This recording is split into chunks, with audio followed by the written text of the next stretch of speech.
Birds of Prey and the Emancipation... What is it? Birds of Prey and the Awesome Emancipation of One Harley Quinn? Birds of Prey and the Fantabulous Emancipation of One Harley Quinn. Or How I Learned to Stop Worrying and Love the Bomb. Wait a minute, that's not right. So I guess DC has just decided they want to make R-rated movies now. Because Birds of Prey is a very R-rated movie. Plenty of language, plenty of violence, plenty of bloody violence at that too. Trying to think of another movie that might have benefited from that same treatment. Maybe.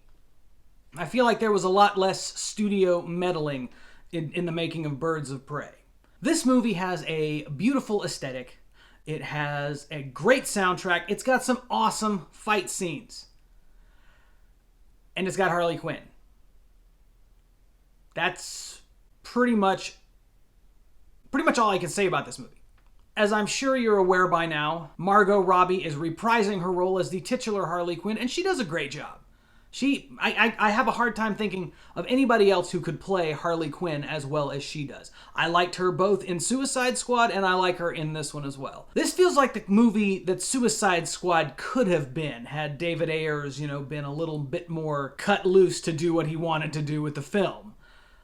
But for what this film is, it's still decent.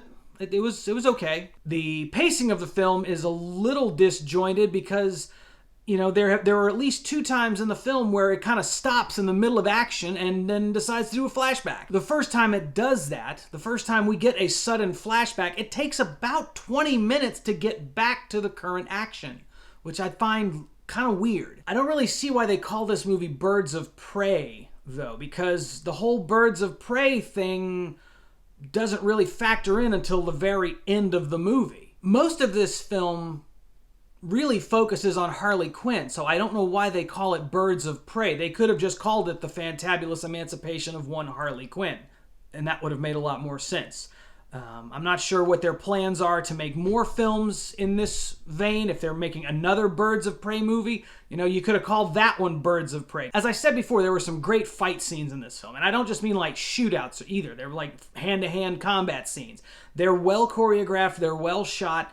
They're a lot of fun to watch, especially the scene in the police station with Harley Quinn and her colorful smoke grenades and glitter bombs. That scene in particular was a lot of fun. Plot-wise, this film is very plot-driven. There's not a lot of character development for anyone besides Harley Quinn, even if you can say that her character develops that much.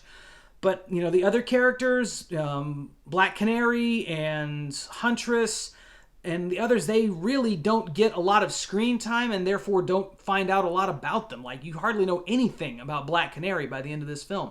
So this is a very plot-driven movie, which is unfortunate because it has a very generic plot. Roman Sionis, aka Black Mask, played by Ewan McGregor, is a bad guy. And I don't mean like a scary bad guy either. He's like a little kid in an adult gangster's body, unfortunately. I mean, he throws temper tantrums like a little kid would. And he's trying to get to this diamond that has some codes in it, passwords to some family fortune that's worth billions of dollars. That's the plot of the movie. This little girl pickpocket steals it, and now Harley Quinn is trying to protect her. That is the entire plot of this movie. I guess Ewan McGregor was kind of trying to go for the crazy, over-the-top, comical bad guy for this film, I guess. And if that's what he was going for, that's what he accomplished very well. Probably one of my biggest complaints with this movie is it takes what could be one of the most terrifying villains in the Batman lore, Victor Zsasz, and kind of turns him into a lackey, just a grinning, bootlicking lackey for Roman Sionis. I think Victor Zsasz deserves a little bit better treatment than that. He had a lot more potential. I find it a little hypocritical that this movie is getting so many rave reviews when at first people were so worried that Joker was such a bad influence and we shouldn't be worshiping this character because he's such a terrible person. Well, this movie does the exact same thing with Harley Quinn, and it does it in a comical fashion.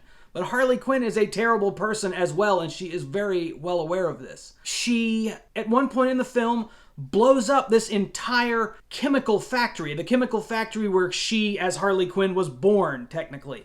And, I mean, I'm sure there were people working there at the time that she blew it up. Probably innocent people with wives and husbands and children, and she just blows it all up, and it's supposed to be this wonderful moment for her where she's kind of like free of the Joker. I'm not a political channel. I'm not here to talk about politics of this film or how woke it is. I just wanted to see how entertaining it as a film was.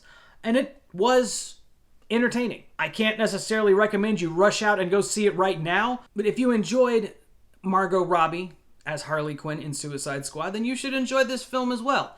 I just hope that the next time we get a Suicide Squad movie, that Warner Brothers will just kind of back off and let the director do what they want with it.